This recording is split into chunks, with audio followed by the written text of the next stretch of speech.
Jadi ilmu itu sebenarnya kedudukannya sama. Hanya orang itu melihat, oh kalau IPA itu mesti baik. Sebenarnya enggak juga.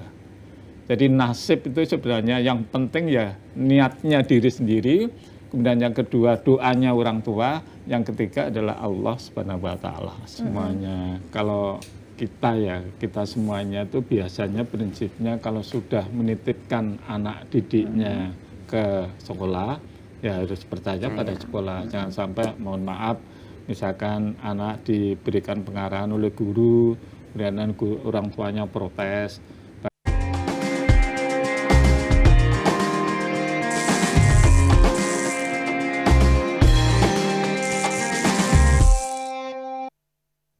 Halo dulur-dulur Jawa Timur, gimana kabarnya nih? Semoga selalu sehat semuanya ya. Selamat datang kembali di podcast Jatim Channel DPRD Jawa Timur. Tempat kita ngobrol santai tapi tetap berbobot dan penuh makna. Dan tentunya kali ini kita akan membahas topik yang sangat dekat dengan masyarakat, khususnya di dunia pendidikan, terutama buat para siswa dan orang tua nih di Jawa Timur. Dan hari ini Silka juga tentunya tidak sendiri karena sudah hadir narasumber yang istimewa, anggota DPRD Provinsi Jawa Timur dari Komisi E, Bapak Dr. Haji Rasio MSI. Assalamualaikum Pak Rasio. Waalaikumsalam Mbak Silka, terima kasih, luar biasa, sehat-sehat. Alhamdulillah ya. Semoga kabar yang sama dan selalu semangat juga nih ya, untuk para dulur-dulur Jatim nih ya. Kita akan bahas soal pendidikan karena memang di Komisi E sesuai dengan concern banget nih Pak Rasio ini karena memang dari background pendidikan ya Pak, dulunya guru, begitu, pernah menjadi kepala dinas pendidikan juga, pernah menjadi sekda, dan saat ini di Komisi E yang membidangi salah satunya pendidikan. Dan terima kasih sebelumnya Pak Rasio sudah mau berbincang dengan dulur-dulur Jawa Timur semua hari ini yang kita akan membahas soal pembentukan karakter dalam penjurusan di Jawa Timur.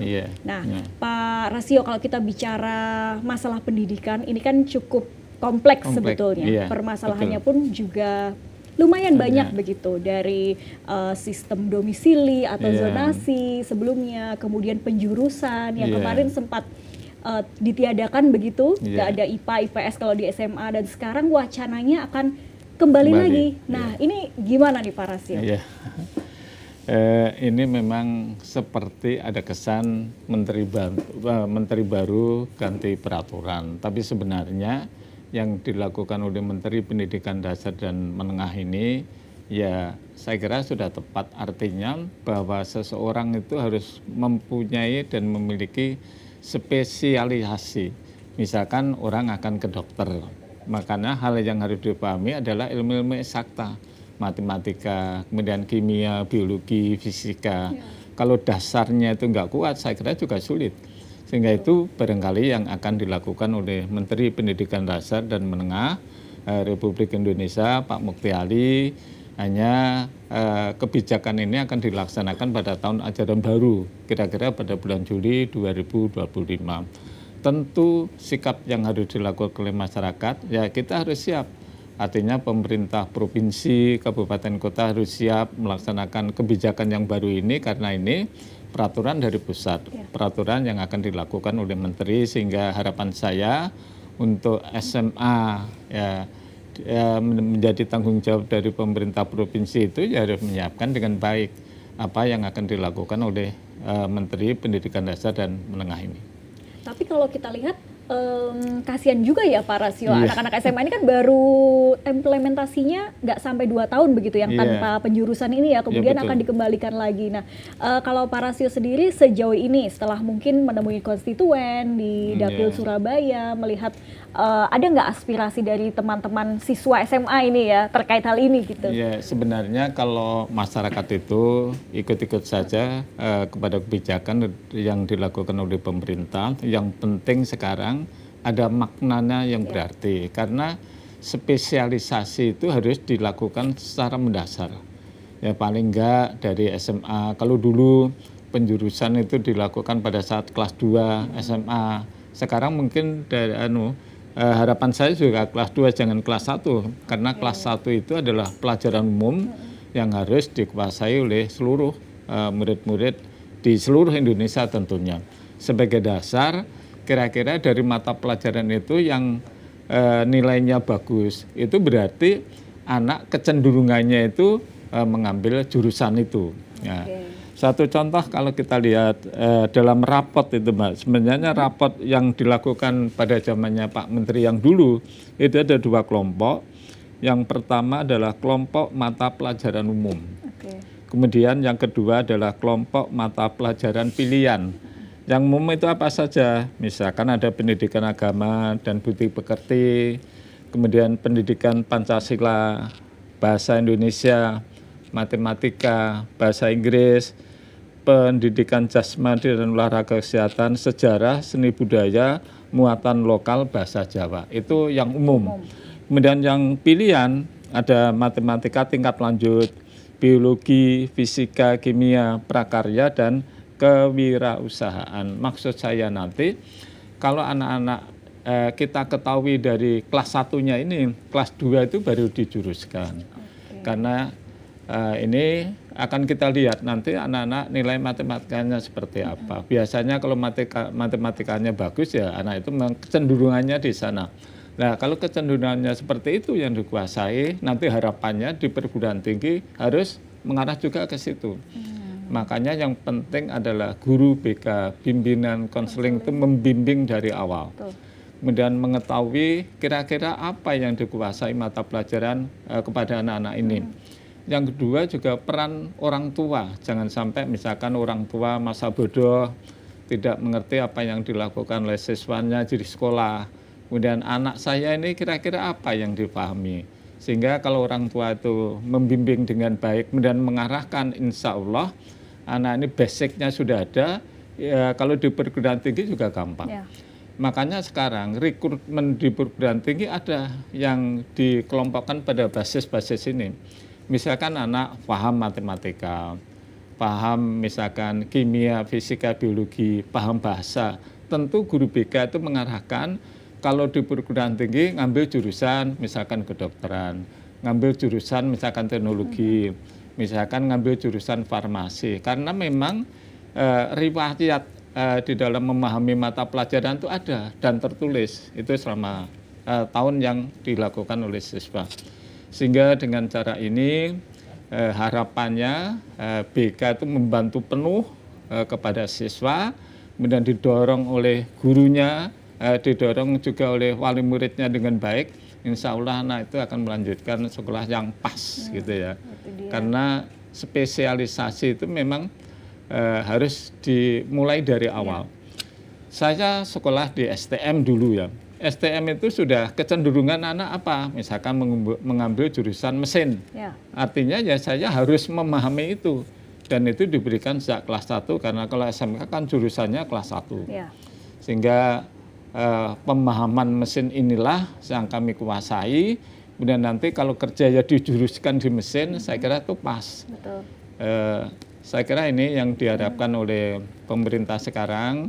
Pak Mukti Ali kelihatannya akan mengarahkan ke sana karena hakikatnya manusia itu kan harus kerja. Kalau nggak punya dasar yang bagus juga sulit juga. Mencari pekerjaan sekarang sulit, tidak semudah membalik telapak tangan. Mungkin itu yang diharapkan oleh sekarang pemerintah. Sudah canggih, semuanya bisa tergantikan dengan AI gitu ya. Iya, dengan AI apalagi gitu dan lain sebagainya sudah sangat luar biasa. Pak Rasio, kalau tadi dikatakan bahwa memang sedari dini itu anak-anak sudah harus dikelompokkan. Tapi sistem penjurusan yang sekarang diwacanakan nanti akan diimplementasikan di tahun ajaran baru, ini sama seperti yang dulu IPA IPS bahasa atau ada perubahan juga Pak Rasio? Kelihatannya masih sama dengan dulu IPA IPS bahasa karena basic semua mata pelajaran itu sebenarnya kan itu gitu ya. IPA salah satu di dalamnya tentu matematika, bahasa, kemudian matematika, bahasa dan IPA. Karena basic apa tuh mata pelajaran kalau kita ke hukum ya harus IPS-nya kuat. Nah itu ya. Kalau kita ke kedokteran harus misalkan IPA-nya kuat. Ya. Kalau nggak kuat ya sulit. Karena ilmu kedokteran itu pada umumnya adalah ilmu-ilmu yang kaitannya dengan ilmu itu. Tapi mungkin ini sedikit sharing juga ya Pak Rasio. Kalau dulu zaman saya sekolah itu ketika saya nggak masuk IPA itu anggapannya kurang pinter gitu, akhirnya berusaha masuk IPA, padahal sebetulnya passionnya ada di IPS. Nah mungkin ini juga masih terjadi di teman-teman siswa begitu. Nah ini gimana Pak Rasio menyiasatinya? Makanya peran dari BK ini sangat penting sekali. Jangan memaksakan kehendak pada anak itu misalkan harus IPA, dan IPA itu bukan segala-galanya.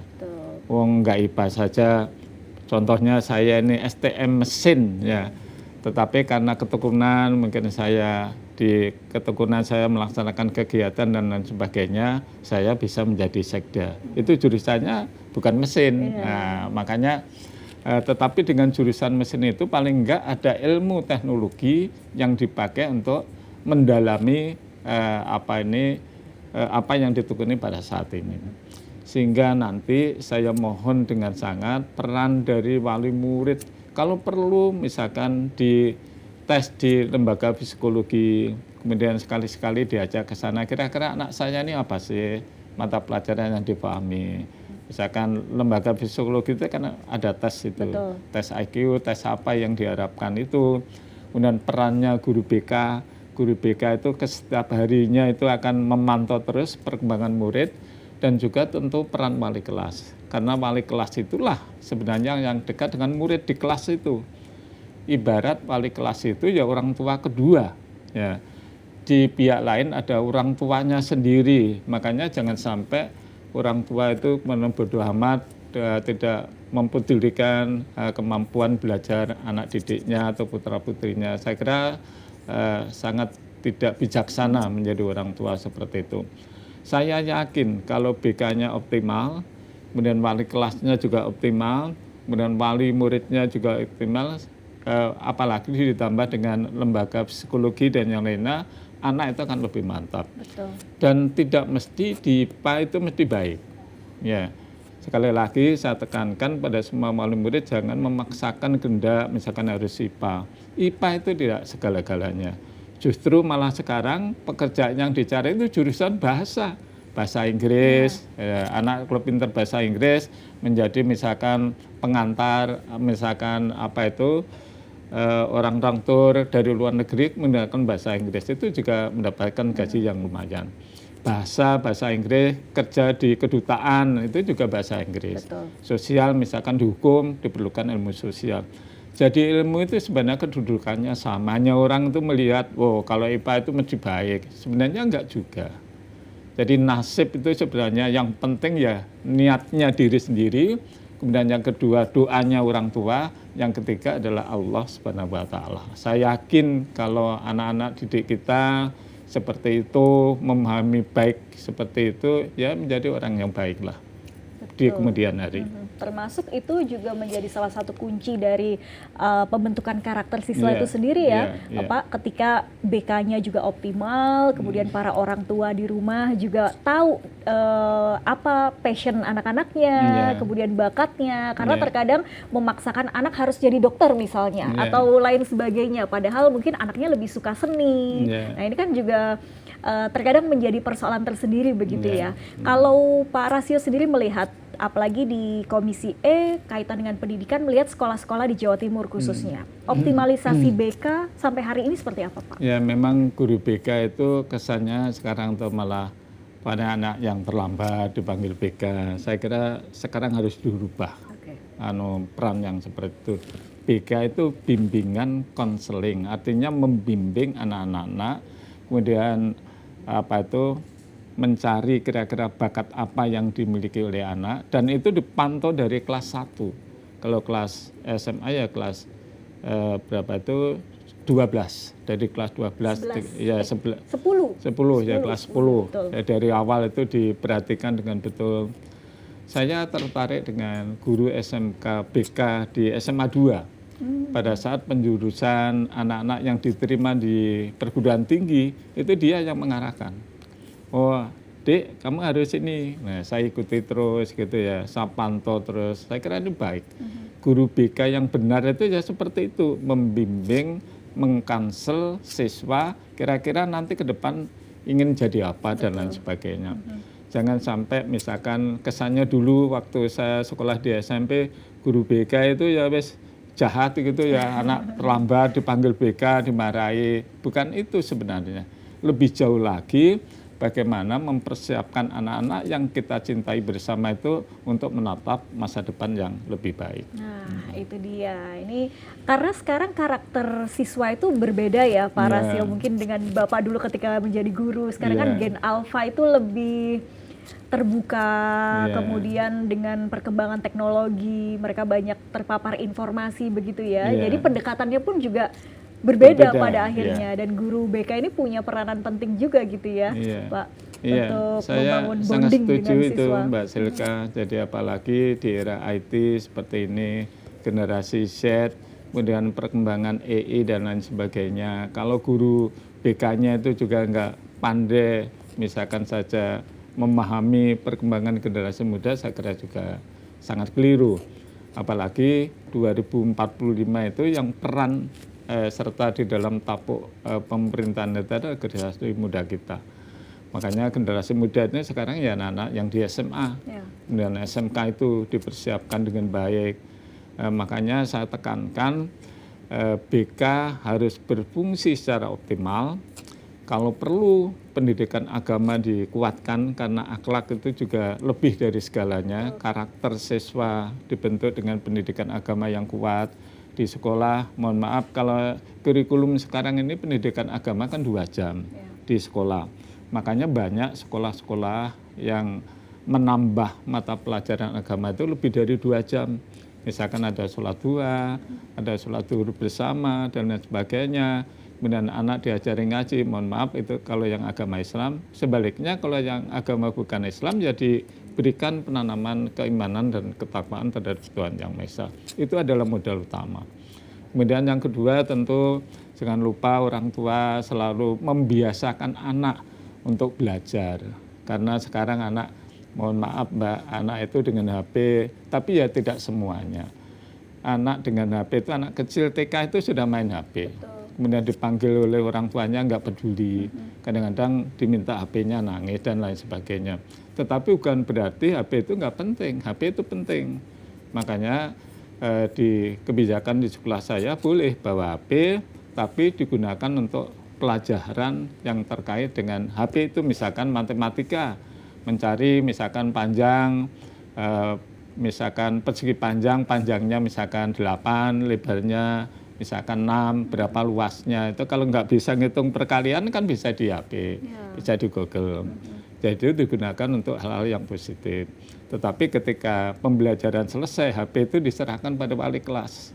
Jangan dibawa oleh anak, karena anak juga bahaya mesti main game nanti di situ. Seperti itu, artinya jangan sampai anak dilarang gitu, sehingga kalau saya kurang sepaham, artinya diberikan motivasi penggunanya ini, termasuk juga perannya orang tua. Orang tua jangan sampai nggak peduli anaknya di kamar terus, lihat HP ternyata nggak belajar, main game dan lain sebagainya. Hal-hal itulah yang tentu mendasar dan perlu pemahaman secara mendalam dari pihak sekolah, keluarga, dan masyarakat. Karena tanggung jawab pendidikan itu adalah tanggung jawab kita bersama, ya keluarganya utamanya, ya masyarakatnya, ya lingkungannya. Sehingga kalau semua itu punya tanggung jawab yang bersama, insya Allah generasi muda kita 2045 benar-benar menjadi generasi emas. Ya. Betul. Dan kalau berbicara soal penjurusan ini Pak Rasio, kan IPA, IPS, bahasa, kemungkinan juga akan sama seperti itu di tahun ajaran baru ini. Lantas apakah kemudian non akademik misalnya seni atau olahraga lain sebagainya itu juga ikut dipertimbangkan atau gimana Pak Rasio? Kalau lihat di rapot yang sekarang itu ada pelajaran di sini, ada pelajaran kesenian, kebudayaan, itu saya baca lagi ya. Itu kelompok mata pelajaran pilihan itu ada prakarya dan kewirausahaan seni budaya. Nah, seni budaya itu salah satunya ya kegiatan tari. Anak-anak yang tari, yang pintar nyanyi ya harus dibina. Jadi jurusannya misalkan bisa jurusan nanti, jurusan kan nanti tergantung dari bimbingan konseling dan pilihan anaknya itu. Mungkin kalau seni itu ngambil jurusan misalkan bahasa, bisa juga IPA. Karena IPA itu sebenarnya membentuk orang menjadi cerdas. Ya, matematika itu kan cerdas. Tetapi kalau seni itu kehalusan rasa. Jadi rasa, kalau rasanya itu bagus, anak itu menjadi sopan santunnya baik. Kemudian kalau hati itu adalah ketakwaan kepada Tuhan Yang Maha Esa. Jadi sebenarnya pembelajaran itu cerdas hatinya, kemudian rasanya peka, kemudian otaknya juga pandai, kemudian badannya sehat. Kalau itu dilakukan dengan bagus, anak itu menjadi sempurna. Ya. Karena juga tidak gampang membentuk anak seperti itu, makanya perlu di sekolah dibimbing dengan baik, peran serta dari orang tua dan lain sebagainya. Oke, menarik nih dan juga penting nih untuk para siswa, teman-teman muda ya, Gen Alpha, Gen Z gitu. Pak, monggo kalau mau diminum dulu sambil kita ngobrol-ngobrol lagi nih ya terkait dengan pembentukan karakter siswa. Pak Rasio, jadi memang BK ini punya peranan penting, tapi sejauh ini yang Pak Rasio lihat sekolah-sekolah di Jawa Timur khususnya SMA ini sudah seberapa efektif menerapkan itu dan apakah ada kebijakan tertentu yang mengatur bahwa sekolah itu misalnya harus melibatkan tes IQ kah atau psikolog dan lain sebagainya untuk perkembangan anak itu? Ya, kalau yang saya ketahui BK ada, cuma perannya BK itu harus optimal. Makanya basicnya itu kalau bisa guru BK itu ya psikologi. Artinya memahami dengan baik watak karakter anak. Dan ini digunakan pada saat seleksi penerimaan mahasiswa baru yang baru saja. Itu peranan BK luar biasa, memberikan pengarahan, kemudian memanggil orang tua, dihadirkan di sekolah. Itu sebenarnya fungsi BK itu seperti itu. Jadi BK itu nggak mesti anak terlambat, kemudian dimarahi dan lain sebagainya. Memang itu ya perlu, tapi jangan dia biasakan seperti itu. Kemudian lembaga psikologi dan lain sebagainya itu tentu harus ada kerjasama dengan pihak sekolah, karena ini kan dunia lain, tidak bergandengan dengan sekolah. Misalkan psikologi yang ada di, mohon maaf, di salah satu lembaga tertentu kita kerjasamakan. Saya kira orang tua juga menyadari dengan baik kalau misalkan itu harus membayar asalkan secara transparan, ya saya kira tidak apa-apa karena untuk kepentingan anaknya.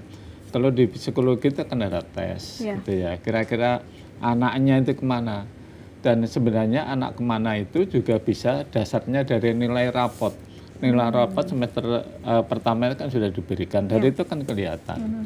Misalkan matematikanya bagus, sebaliknya matematikanya kurang, kemudian ilmu bahasanya kok baik dan lain sebagainya. Sehingga arahnya anak itu sudah bisa diketahui dari awal. Saya kira itu lebih baik daripada sama sekali tidak mengetahui arah daripada anak itu. Betul. Makanya perannya orang tua jangan sampai tidak peduli terhadap anak yang kita cintai bersama, dan saya yakin orang tua pasti setuju.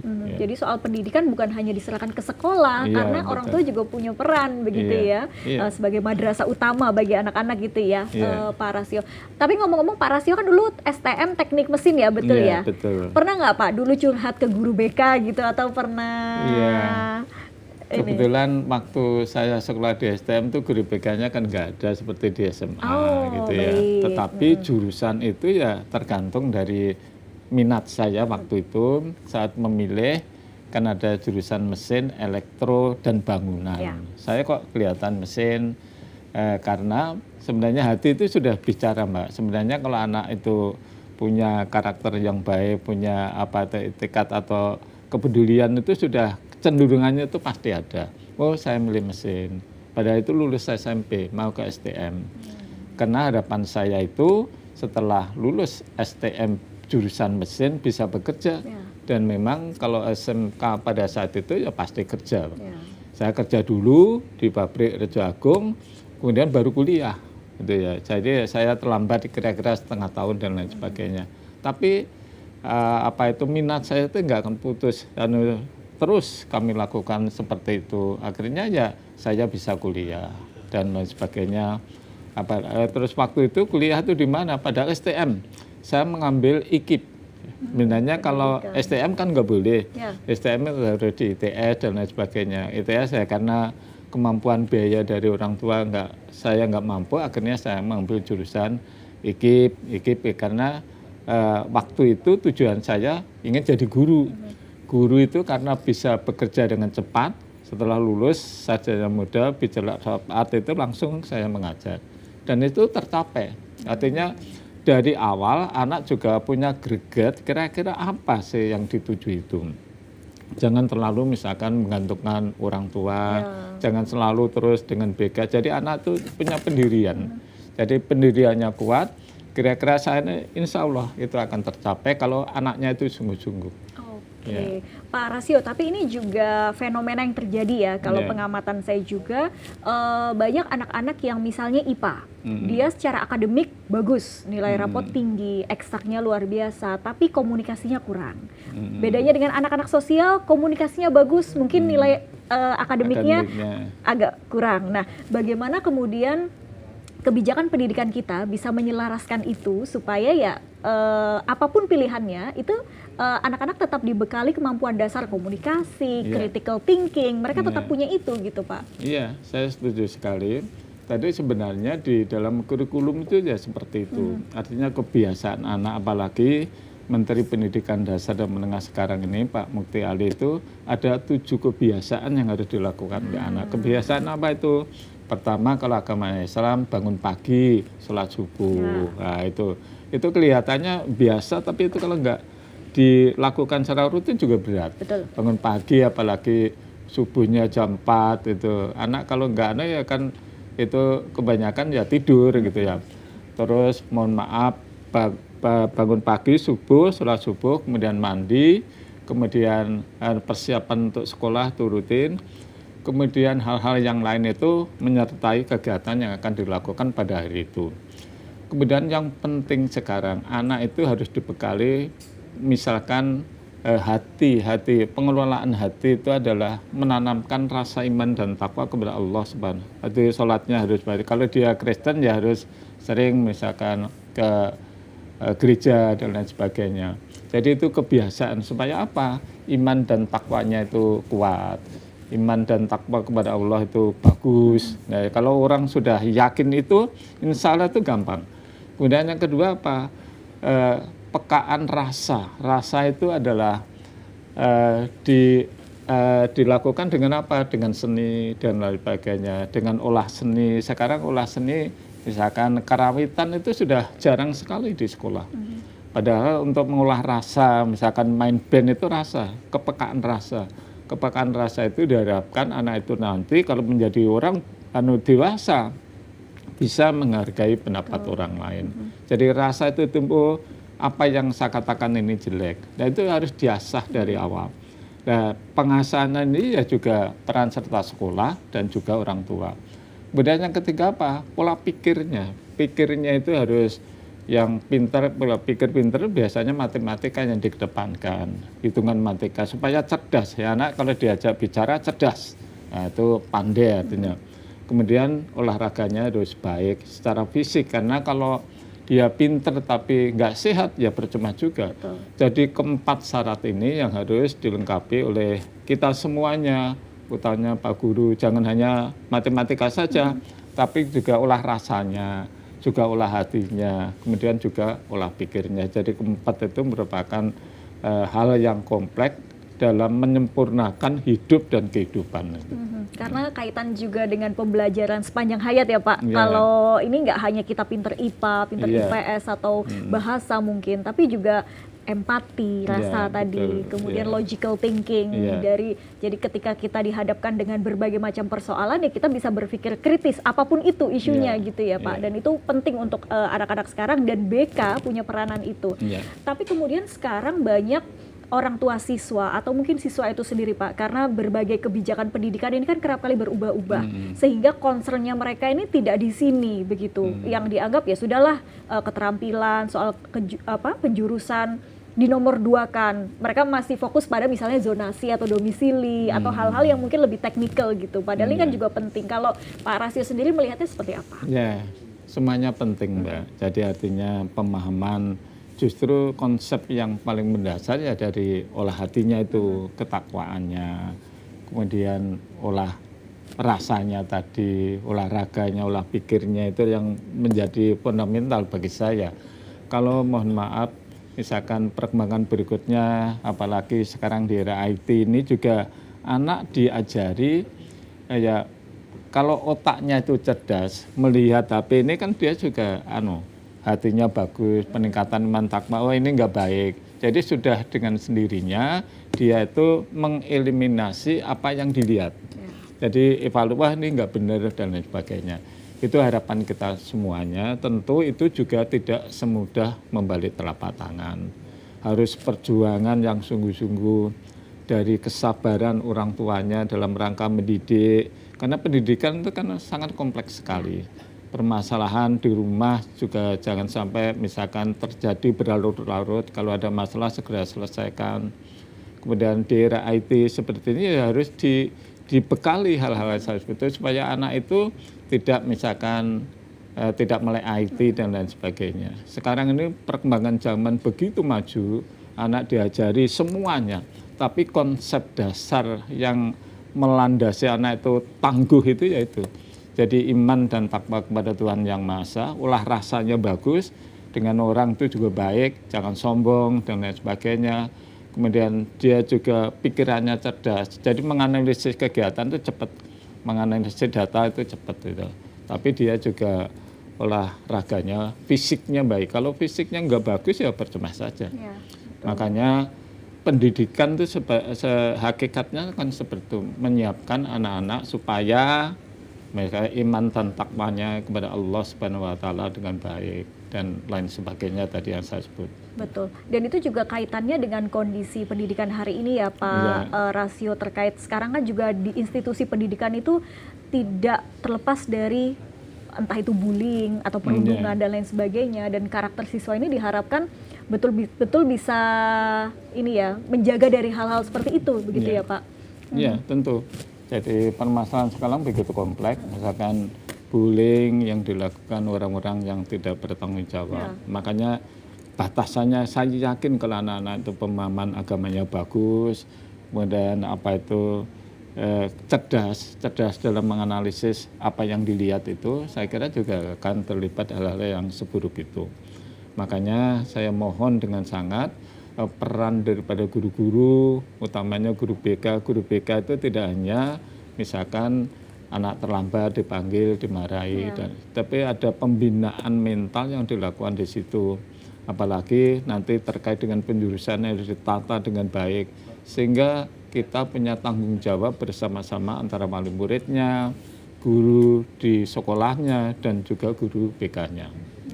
Karena Pak Rasio juga berpengalaman sekali di dunia pendidikan dan juga punya sekolah sendiri juga ya Pak. Betul. Jadi paham betul bagaimana menangani siswa, karakteristik siswa sekarang itu seperti apa, cukup kompleks dengan berbagai permasalahannya, dan kita pun juga pada akhirnya para orang tua harus bisa mengikuti bagaimana cara pendekatan ke anak begitu ya Pak. Karena kalau masih dengan gaya lama, kemungkinan besar tidak cocok gitu dengan anak sekarang. Cocok dengan anak sekarang. Anak sekarang kan kayaknya lebih percaya handphone Pak, gadget, apa yang ditonton di medsos gitu ya, itu yang kemudian diyakini sebagai suatu kebenaran begitu. Mungkin bisa disampaikan juga Pak Rasio kepada tidak hanya para siswa atau orang tua siswa, tapi juga bagaimana meningkatkan kualitas guru-guru BK kita, khususnya di Jawa Timur sendiri, supaya ya tercapai apa yang kemudian pemerintah pusat harapkan dari kebijakan ini. Guru itu ada sebenarnya sudah ada kelompok mata pelajaran guru namanya MKKG, Musyawarah Keluarga Guru.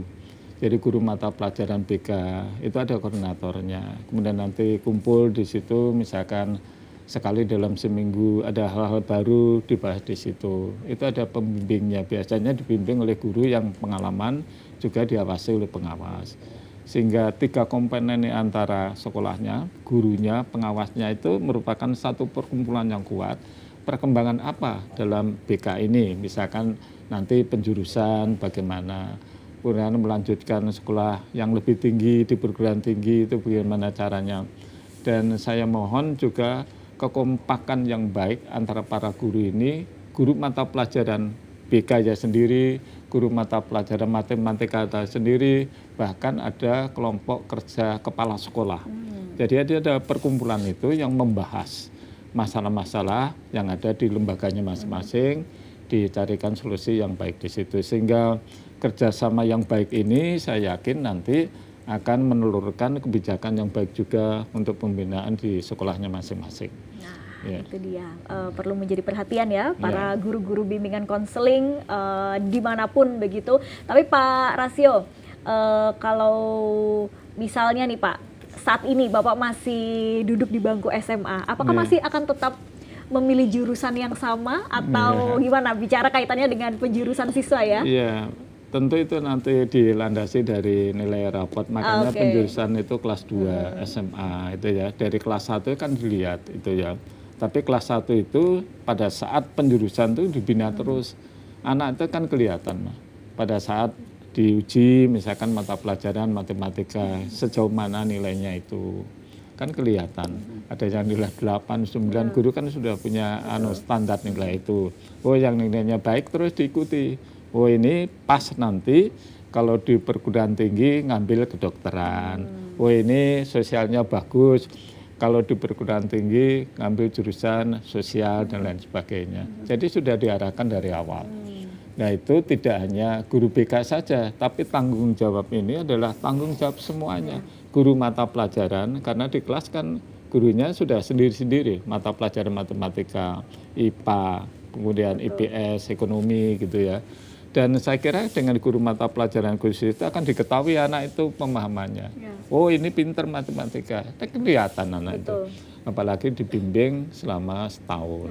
Itu dia. Nanti yang kelas 2-nya dijuruskan. Nah, karena sekarang masih jadi problem juga Pak Rasio. Banyak teman-teman mahasiswa itu yang ketika sudah berada di perguruan tinggi itu masih merasa saya salah jurusan nggak ya? Nah ini kan padahal harusnya sudah bisa diarahkan ketika di SMA begitu. SMA. Makanya guru BK-nya itu yang mengarahkan. Mau kamu nanti daftar di sini. Ya kenyataannya saya lihat di SMA Komplek Manis Surabaya guru BK-nya itu panggil muridnya satu persatu, kemudian dilihat. Nah, kamu nanti pilih jurusan ini. Terus wali muridnya dipanggil gitu ya. Karena dasarnya otentik dari rapot itu nilai rapot. Dan kesehariannya itu diketahui oleh wali kelas dan guru kelasnya. Guru kelas akan tahu misalkan pada saat pembelajaran anak itu pintar matematika kan kelihatan sekali. Bahwa anak ini sukanya ngomong aja berarti sosial dan mereka guru-guru sudah tahu. Guru kelasnya itu sudah tahu. Kemudian guru kelas laporan kepada wali kelas nanti dicatat oleh BK, kemudian BK meneliti terus. Makanya saya mohon nanti peran dari guru BK sangat luar biasa gitu ya. Jangan sampai guru BK kurang dan sebagainya. Kalau penjurusan di perguruan tinggi itu kan sudah didaftar oleh sekolah, Mbak. Misalkan SMA, mohon maaf SMA tertentu, anak yang mengambil kedokteran ini sudah ditulis. Dan sudah di ranking oleh lembaga, gitu ya. Anak yang mengambil jurusan fisiologi ini sudah. Anak yang mengambil jurusan hukum sudah ada, sudah ditulis oleh BK dan itu nanti diserahkan dalam rangka seleksi penerimaan mahasiswa baru oleh perguruan tinggi diumumkan yang diterima ini dan lain sebagainya. Ya seperti itulah. Kira-kira nanti ke depan seperti itu. Oke, jadi ini semakin baik sebetulnya ya Pak sistemnya. Jadi sudah memetakan mana siswa yang punya kompetensi lebih di bidang tertentu, IPA, IPS, bahasa, kemudian sudah langsung diarahkan begitu ya. Dan harapannya teman-teman siswa pun juga ikut bekerja sama. Kadang susah-susah gampang ini ya kalau lihat teman-teman siswa Gen Alpha, Gen Z ini sekarang itu rata-rata sangat multitasking, Pak. Ya IPA pinter, IPS pinter, seni juga pinter, kadang olahraga juga pinter. Jadi kadang mereka juga masih meraba-meraba ingin jadi apa, seperti apa. Dan itu biasanya Mbak Silika ada wawancara dari guru BK dengan ini. Jadi kecenderungan misalkan matematikanya bagus, seninya bagus, ininya bagus ya. Ketika mata pelajaran kemudian dites gitu ya. Kira-kira apa yang dimaui ke depan ini oleh guru BK itu. Setuju ini, cenderung ini dan lain sebagainya. Kan kelihatan anak itu. bukan berarti seni itu nggak bagus. Iya, Kalau betul. seni itu dipahami dengan bagus, menjadi penyanyi ya penyanyi terkenal dan harapannya kan gitu. Makanya ini yang harus dipahamkan kepada anak-anak itu dari awal. Dari awal, oh sampai itu kamu nak ini matematika kamu bagus, bahasamu juga bagus, kemudian mata pelajaran seni budaya juga bagus. Sekarang 3 ini kan bagus semua. Iya. Milih yang mana? Nah nanti seorang guru BK itu ada teknisnya caranya untuk mengarahkan itu. Nah, itu menarik ya Pak Rasio, guru BK mengarahkan siswanya yang mungkin mereka juga sudah tahu apa yang disuka walaupun kadang masih ada sedikit kebingungan. Tapi kemudian bagaimana kaitan dengan orang tua? BK misalnya menjembatani dengan para orang tua yang terkadang mungkin kita masih menemui case-case orang tua memaksakan kehendak pada anaknya bahwa anaknya harus menjadi seperti ini, harus menjadi itu. Nah, yang padahal mungkin tidak sesuai dengan anaknya gitu. Ya, makanya tadi tanggung jawab pendidikan itu tanggung jawab kita bersama. Artinya kalau anak sudah di koordinasi oleh guru BK, biasanya wali muridnya dipanggil. Wali murid itu saya kira kalau anaknya misalkan, "Ma, saya cenderung ini," dia akan ikut. Tidak mungkin dia memaksakan. Makanya sekarang jangan sampai orang tua itu memaksakan kehendak. Kalau anaknya itu basicnya matematika kurang, ya jangan sampai misalkan masuk kedokteran dan lain sebagainya dengan cara-cara yang tidak baik. Kemudian apa itu sama saja, maka dia juara seninya bagus, kemudian juara misalkan lomba provinsi bahkan tingkat nasional, ya itu diarahkan ke jurusan seni dan lain sebagainya, sehingga perguruan tingginya nanti memilih misalkan jurusan seni dan lain sebagainya. Saya kira kalau itu dilakukan dari awal, ini hal yang sangat baik karena perannya BK optimal, perannya wali kelas optimal, gurunya juga optimal, didukung oleh peran dari wali murid. Jadi semua sama. Syukur kalau nanti masih ragu-ragu wali muridnya, sudah langsung tes di lembaga psikologi. Nanti kan kelihatan di situ. Kira-kira diarahkan jurusan apa. Itu akan lebih mantap kalau memang ada ruang. Tapi pada umumnya orang tua ya pasti ikut, Mbak. Gitu Nggak ya, akan, Pak iya, Rasio. kecuali kalau orang tua tertentu, nggak semuanya. Baik, Ya. tapi ini juga banyak juga nih fenomena yang terjadi biasanya. Guru itu menjadi serba salah ketika berada di sekolah, Pak Rasio. Karena misalnya nih ada murid yang bandel dengan cara-cara pendisiplinan yang terkadang orang tua nggak terima nih. Dengan cara seperti itu dan lain sebagainya, ini kan jadi agak kompleks juga ya. Ini kalau Pak Rasio melakukan pengawasan terhadap dunia pendidikan ini seperti Iya, apa? makanya ada peran serta semuanya. Kalau kita semuanya tuh biasanya prinsipnya kalau sudah menitipkan anak didiknya ke sekolah, ya harus percaya pada sekolah. Jangan sampai, mohon maaf, misalkan anak diberikan pengarahan oleh guru, kemudian orang tuanya protes. Bahkan yang saya dengar di Sulawesi Selatan tuh sampai nuntut pada gurunya, sama di lembaga pengadilan dan lain sebagainya. Saya kira itu nggak pas lah bagi saya. Saya dulu di sekolah SR, saya ini SR bukan SD. Misalkan ada guru yang menghafalkan perkalian, nggak hafal itu ya disuruh berdiri di depan. Bahkan kalau perlu ya ditutup gitu ya. Itu adalah pembelajaran yang dilakukan oleh guru. Guru itu sebenarnya sayang pada murid, nggak ada guru yang jahat pada murid. Yang kadang-kadang ini tidak dipahami oleh wali murid, kadang-kadang wali murid nggak terima anaknya dididik dengan baik. Kalau caranya seperti itu, ya nanti guru sudah ya semaunya sendiri. Sudah, saya nggak akan dididik anaknya, wong orang tuanya seperti itu. Makanya saya mohon dengan sangat, kalau sudah orang tua itu menitipkan anaknya di lembaga yang dia tuju, ya sudah kita percaya sepenuhnya. Kemudian peran serta membina anak, kita bersama-sama. Seperti tadi saya katakan, tanggung jawab pendidikan ya semua, tidak bisa diserahkan pada sekolah. Betul. Saya yakin kalau ini diperbaiki nanti, adanya pola penjurusan yang akan dilakukan oleh Menteri Pendidikan Dasar dan Menengah, saya kira kok baik. Dari awal itu spesialisasi anak itu sudah diketahui. Oh ini loh anak itu pinter, oh ini loh anak ini pintar olahraga. Kan anak tidak harus matematika semuanya. Bukan berarti olahraga nomor 2. Olahraga kalau olahraganya itu bagus ya bisa menjadi juara internasional. Itu yang diarahkan kepada wali murid. Sehingga kelihatannya yang kita bahas ini gampang diucapkan gitu ya. Tapi ya pelaksananya perlu perhatian sungguh-sungguh ya. Perlu kebersamaan kita, kesabaran kita. Jangan sampai misalkan orang tua itu harus dan lain sebagainya. Karena anak itu juga ada keterbatasan. Saya kira itu Mbak Silka ya yang kita bahas pada hari ini. Saya kira sudah sangat kompleks ya dan lengkap gitu ya. Mudah-mudahan menjadi masukan bagi wali murid ke depan nanti. Karena SPMB, seleksi penerimaan mahasiswa baru itu terus dilakukan setiap tahun. Kelas 3 nanti SMA sudah dilihat sekarang. Guru-guru BK sudah melihat, oh anak ini pinter matematika, ini dijuruskan dan pada umumnya cocok. Apa yang dipilih oleh BK, persetujuan anak, wali murid itu lolos. Ya? Ya. Baik, Pak Rasio terima kasih banyak Sama-sama, sudah memberikan pencerahan juga nih untuk para siswa, orang tua siswa, bagaimana bijak menyikapi soal penjurusan ini ya, yang kaitannya juga dengan karakter siswa itu sendiri. Karena dunia pendidikan ini tanggung jawab kita bersama. Tadi Bapak sampaikan tidak hanya legislatif saja, tapi juga semuanya. Bahkan masyarakat itu sendiri gitu ya, sebagai elemen terkecil yang juga turut andil dalam meningkatkan kualitas pendidikan kita. Pak Rasio terima kasih banyak, sehat selalu, sukses selalu. Ya, insya Allah.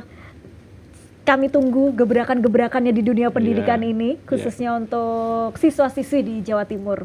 Terima kasih. Sehat selalu. Dan untuk Anda, dulur-dulur Jawa Timur, terima kasih ya sudah menyaksikan podcast ini dan jangan lupa untuk terus nonton di channel JTV, Podcast Jatim, channel DPRD Provinsi Jawa Timur. Saya Silka Suarizona, sampai jumpa.